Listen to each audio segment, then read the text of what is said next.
దేవుని పరిశుద్ధ నామానికి మహిమ కలుగును గాక. ఈ పునరుద్ధాన శుభములు అందరికి కలగాలని ప్రభుపట్ల నేను కోరుకుంటున్నాను. ఉదయకాల సమయంలో మరి కొన్ని నిమిషాలు ప్రసంగి 4వ అధ్యాయం 13వ వచనంలో మనము కొన్ని మాటలు ధ్యానం చేసి ఉంటున్నాం. మూఢత్వం చేత బుద్ధి మాటక చెవేయలేని ముసలి రాజు కంటే భేదపడిన జ్ఞానవంతులకు చిన్నవాడే శ్రేష్ఠుడు. ఈ మాటలో చాలా భావార్థాలు ఉన్నాయి కదా. ఈ పునరుద్ధాన శ్రమలు అందరు కలగాలని నేను కోరుకుంటున్నాను. ఒక నిమిషాలు మనము ఈ ప్రసంగి 4వ అధ్యాయము 13వ వచనం నుంచి కొన్ని మాటలు ధ్యానం చేస్తాం. సెకండ్ క్రానికల్ 16:9లో ఈ విధంగా వ్రాయబడినది. సెకండ్ క్రానికల్ 16:9 తన ఎడల యథార్థ హృదయము గల వారి భయపరచకై యెహోవా కనుదృష్టిలో కొమందంతా సంచారం చేయుచున్నది. ఈ విషయమందు నీవు మతి తప్పి ప్రవర్తించితే కనుక ఇది మొదలుకొని నీకు యుద్ధములే కలగను. ఇది ఆసా రాజును ఉద్దేశించి ప్రవక్త చెప్పినటువంటి మాటని మనం జ్ఞాపకం చేసుకుంటున్నాం. రాజు మూర్ఖముగా ప్రవర్తించకూడదు అనేది ఇక్కడ లేఖన ఆధారము. పుల్లారా, ఇక్కడ 10వ వచనంలో ఆ మాట రాయబడినది. ఆ దీర్ఘదర్శి అట్లు ప్రకటించినందుకు ఆస అతని మీద కోపగించి రౌద్రం చెప్పి అతని బందీ గృహంలోనే వేసెను. ఇది గాక ఆ సమయం అంది ఆస జనులలో కొందరిని బాధపరిచెను. రాజులు జ్ఞానయుక్తముగా ఉండాలి, మూర్ఖత్వముగా ఉండకూడదు. ఆచారాలని మూఢత్వాన్ని వారు ఆచరించకూడదు.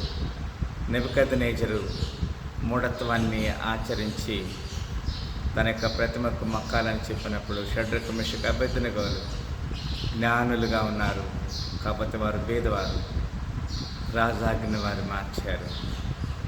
ఇక్కడ లేఖలో మనం చూస్తున్నాము, మూర్ఖత్వ మాటలకు చెవెక్కలేని ముసలి రాజు కంటే మూర్ఖుడై భేదవాడైన జ్ఞాని అయినటువంటి బాలుడే శ్రేష్ఠుడు అంటున్నాడు. నిజమే, ఈ విషయాన్ని మనం చూడగలుగుతున్నాం.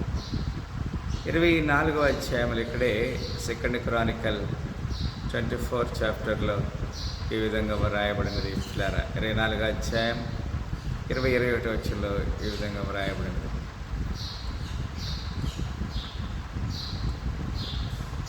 24వ అధ్యాయం 21వ వచనంలో నేను మాట చదువుతాను. 22 కూడా నేను చదువుతున్నాను.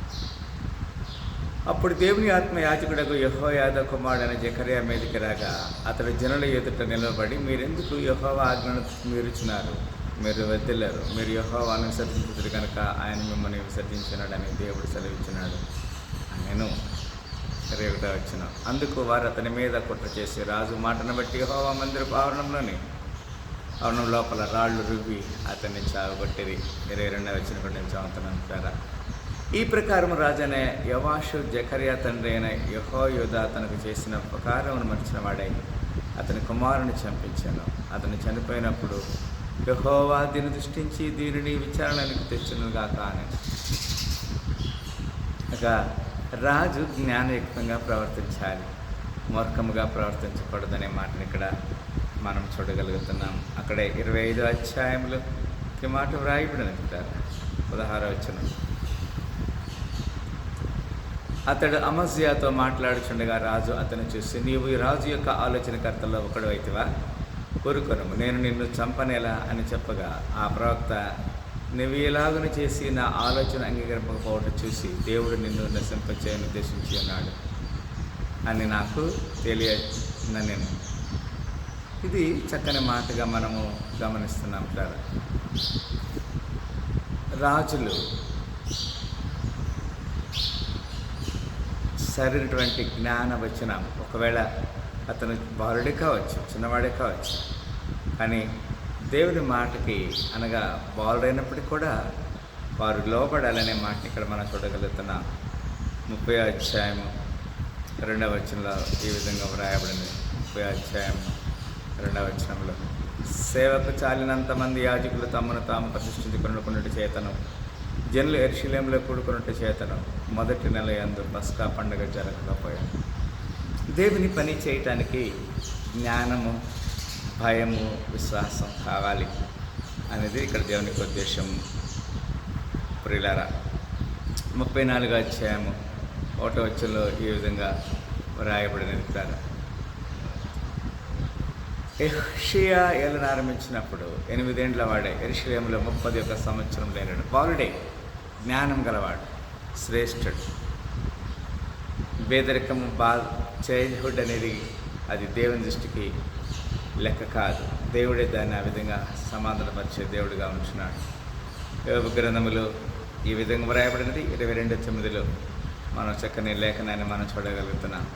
22:9 ఈ మాట వ్రాయబడినది. ప్రియులారా, విధవరాండను బట్టి చేతులతో పంపివేసి తివని తండ్రి లేని వారి చేతులు విరగొట్టితివి. మూర్ఖపు మాటలు, మూర్ఖపు పనులు చేసేటువంటి రాజుల గురించి ఇక్కడ లేఖనంలో మనం చూడగలుగుతున్నాం.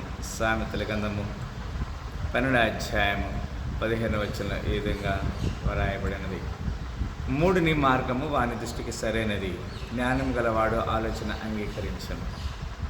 మూఢుడు, whatever they are thinking it is good only. Fool, but God's plan will be forever. 16వ అధ్యాయంలో ఈ విధంగా వ్రాయబడినది. ప్రియులారా, 31వ వచనంలో మనం చూసినట్లయితే సామెతల గ్రంథం 16వ అధ్యాయం 31వ వచనంలో ఈ మాట వ్రాయబడింది. నెరసిన వెంట్రుకలు సొగసైన కిరీటము అవినీతి ప్రవర్తన గల వారిని కలిగి ఉండను. ముసలితనం అనేది, నెరసిన వెంట్రుకలు అనేది సొగసైన కిరీటముగా ఇక్కడ లేఖనము మనకు బోధిస్తున్నది. 17వ అధ్యాయం 2వ వచనంలో కూడా చక్కని మాట మనం చూడగలుగుతున్నాం. పిల్లల, బుద్ధి గల దాసుడు సిగ్గు తెచ్చు కుమారుని మీద ఏలుబడి చేయను. అన్నదమ్ములతో పాటు వాడు పిత్రార్జితం పంచుకుని అంటాడు. How great! God's plans are different our plans.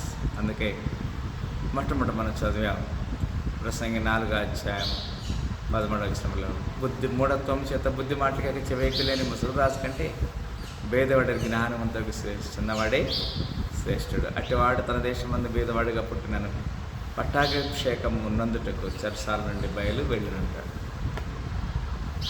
భేదవాడు, జ్ఞానం గలవాడు, దేవుని భయభక్తుల విశ్వాసం కలిగినటువంటి యోసేపు గురించి మనం చూస్తాం. జైల్లో పెట్టబడ్డాడు. తల్లిదండ్రులతో నీకరించారు, అన్నదమ్ములతో నీకరించారు. ఇష్మాయిలుని అమ్మివేశారు, ఇష్మాయిలుకి అమ్మివేయబడ్డాడు. పోతీఫర్ ఇంట్లో సేవ చేస్తున్నాడు. అక్కడ అతని మీద అక్యూజేషన్, నేరం మోపబడినది. అక్కడి నుంచి జైల్లో పెట్టబడ్డాడు. కానీ ఇక్కడ లేఖనం మనం చూస్తున్నాం, అతని జీవితంలో ఇది నెరవేర్చబడింది. అట్టివాడు తన దేశమందు పేదవాడుగా పుట్టినాను, పట్టాభిషేకం నందుటకు చెరసాల నుండి బయలు వెళ్ళినంటాడు. సరే, నేను ఆ జీవితంలో, మన జీవితంలో నెమ్మది సమాధానం కలిగించడానికి దేవుడు ఏర్పాటు చేస్తున్న సాహసాన్ని బట్టి దేవుని నామను కనపరుస్తున్నా మనం సరి చేయబడదాం.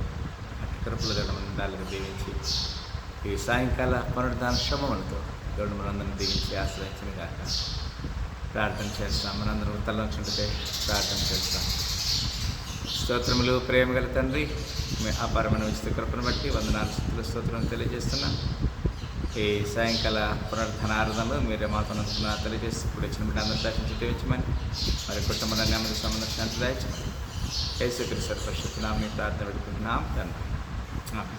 మరొకసారి ఈ యొక్క పునరుద్ధరణ శుభములతో దేవుడు మనందరిని దీవించి ఆశ్రయించను గాక. ఆమేన్.